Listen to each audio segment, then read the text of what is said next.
આજનો જે આપણો વિષય છે એ પણ થોડો ક્યાંક ને ક્યાંક આપણા સ્વજાગૃતિ માટે એટલે કે સેલ્ફ અવેરનેસ માટે જરૂરી છે.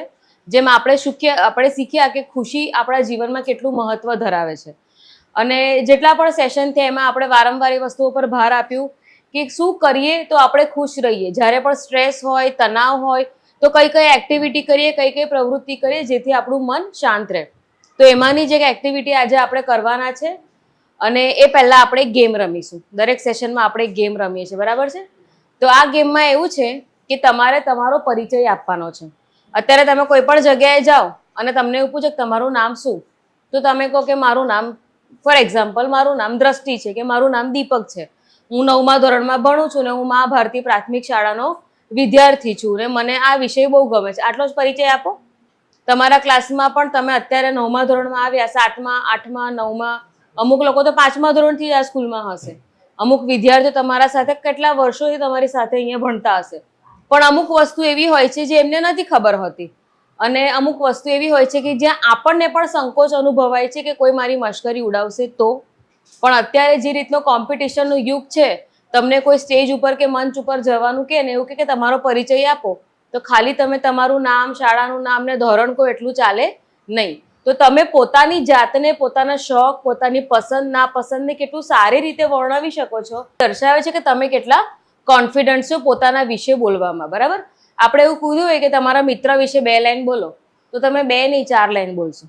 પણ અત્યારે એવું કહો કે તમે તમારા વિશે 4 લાઈન બોલો તો 1 લાઈન પણ મણમણ બોલાશે, હે ને? પછી વિચારવું પડશે કે મને શું ગમે છે, મને શું નથી ગમતું. તો આજે આપણે ગેમ રમવાની છે. નેત્રા મેડમથી શરૂઆત કરીશું. થોડો આજે આપણે પોતાનો પરિચય આપતા શીખીશું અને પછી જે એક્ટિવિટી છે એ કરીશું. મારું નામ નેત્રા છે. હું VNM ફાઉન્ડેશનથી આવી છું. મને તમારા જેવા બાળકોને મળવાનું ઘણું ગમે છે. તમારા શોખ, તમારા વિચાર વિશે જાણવાનું ગમે છે. તમારી પાસેથી હું ઘણું બધું શીખવાનો પ્રયત્ન કરું છું.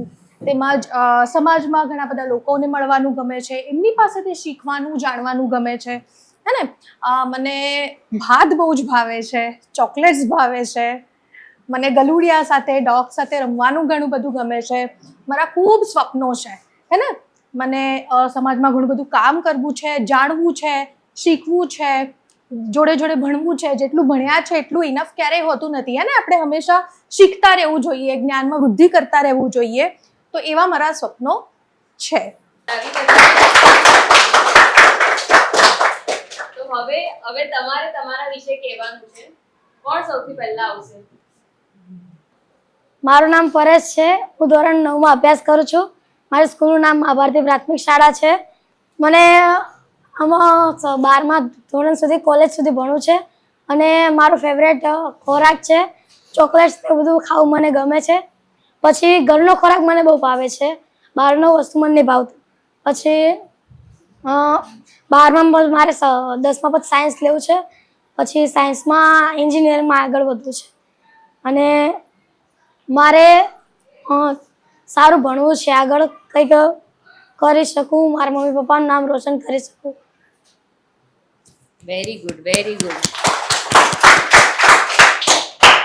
મારું નામ ઉગરેજા યશ છે. હું ધોરણ 9માં અભ્યાસ કરું છું.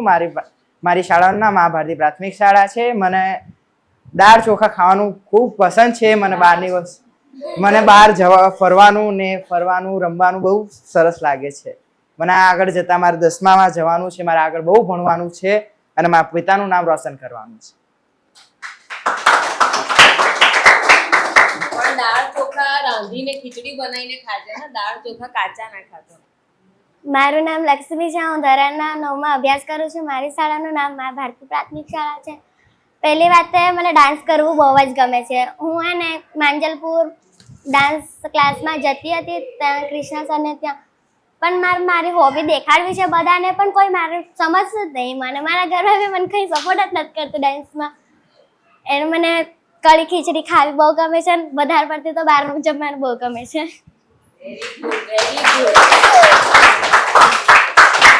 આવું તમારા મનની વાત કહેવા માટે આત્મવિશ્વાસ હોવો જોઈએ ને, એટલે જ આપણે આવી ગેમ રમાડી રહ્યા છે કે જેથી કરીને તમને એક ચાન્સ મળ્યો છે પોતાના વિશે બોલવાનો, શેર કરવાનો, તો કરો. મારું નામ પરમાર દ્રષ્ટિ છે. હું ધોરણ 9માં અભ્યાસ કરું છું. અમારી શાળાનું નામ મા ભારતી માધ્યમિક શાળા છે. મારે 11માંથી સાયન્સ લેવાનું છે અને ડોક્ટરની નોકરી મેળવવાની છે. મારું નામ મારું તોરલ છે. હું ધોરણ 9માં અભ્યાસ કરું છું. મારી શાળાનું નામ મા ભારતી માધ્યમિક શાળા છે. મારે પોલીસ બનવાની ઈચ્છા છે આગળ જઈને. Very good Toral. અચ્છા, આપણે પત્ર કેમ લખીએ? આપણે આપણી વાત કોઈને જણાવવા માટે. પછી કોઈને સંદેશો મોકલવો હોય તો, હા, હાલચાલ પૂછવા માટે. અચ્છા, પછી જાણકારી આપવા માટે. પછી આ બાજુ જન્મદિનની શુભેચ્છા હોય તો બોલાવવા માટે. હા, પછી તો આપણે આપણા મનની વાત એક્સપ્રેસ કરવા માટે, શેર કરવા માટે, કાં તો કોઈની હાલચાલ પૂછવા માટે, એનો કોઈ ખાસ દિવસ હોય તો એને વધારે સ્પેશિયલ બનાવવા માટે આપણે પત્ર છે, ચિઠ્ઠી છે કે કાર્ડ લખતા હોય છે. બરાબર?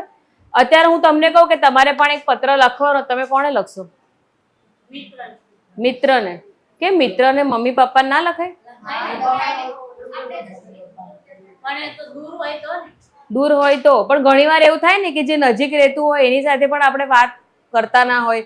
મમ્મી પપ્પા રોજ આપણી બાજુમાં બેસતા હોય, કાં તો એક જ ઘરમાં રહીએ છીએ, પણ ઘણી બધી વાતો આપણે આપણા મિત્રને કહીએ છીએ પણ આપણે મમ્મી પપ્પાને નથી કરતા. તો આજે તમારે એકદમ ખાસ વ્યક્તિને પત્ર લખવાનો છે, જે સૌથી ખાસ છે, જે હંમેશા તમારી સાથે રહે છે. કોણ? ના, એનાથી પણ ખાસ દાદા દાદી. પણ દાદા દાદી કાયમ થોડા જોડે રહે, સ્કૂલમાં જોડે આવે છે. તો કોણ એવું છે જે હંમેશા તમારી સાથે રહે? પડછાયાને પત્ર લખજે. પ્રિય પડછાયા. પણ એ પણ અંધારામાં તો એ પણ જતો રહે છે. આપણું મન. Very good. કામરાન માટે તાળી પાડો.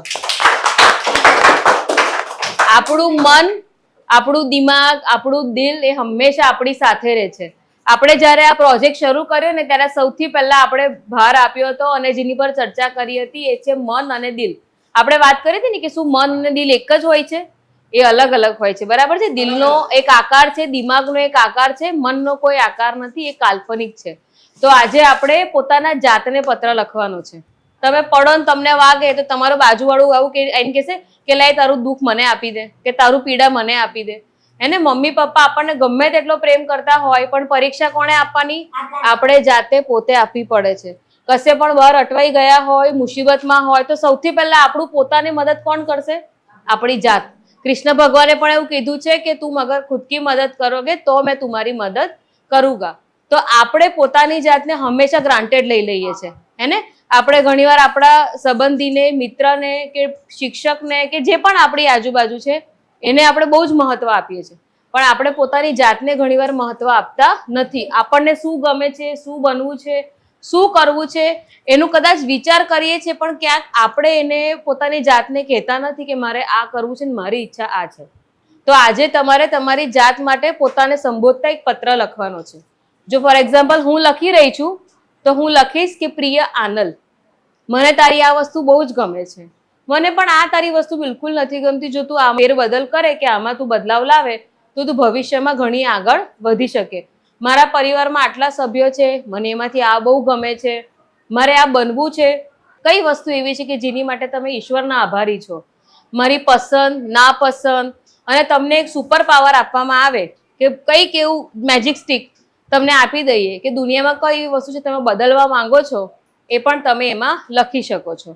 તમારો પત્ર છે, તમારે પોતાની જાત માટે લખવાનો છે. તમે કોઈ પણ ભાષામાં લખી શકો છો, પણ આજે તમારે પોતાની જાતને પ્રેમ કરવાનો છે. કરશો?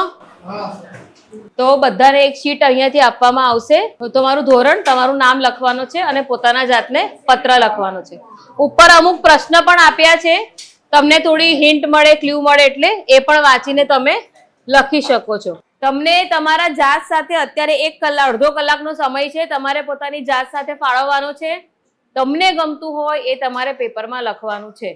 અને જે બેસ્ટ 2 પત્ર હશે, શ્રેષ્ઠ પત્ર તમારા ક્લાસમાંથી સિલેક્ટ કરવામાં આવશે અને એને અમે પ્રાઇઝ આપીશું. તમે કેટલી સારી રીતે પોતાની મનની વાતને વ્યક્ત કરો છો, વર્ણન કરો છો, એના પર એનું સિલેક્શન થશે. Okay, start.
એટલા માટે આ એક્ટિવિટી કરી હતી કે જ્યાં આપણે આપણા મનના વિચારને પેપર પર વ્યક્ત કરતા શીખીએ. બરાબર છે? તમને બધાને મજા આવી એક્ટિવિટીમાં?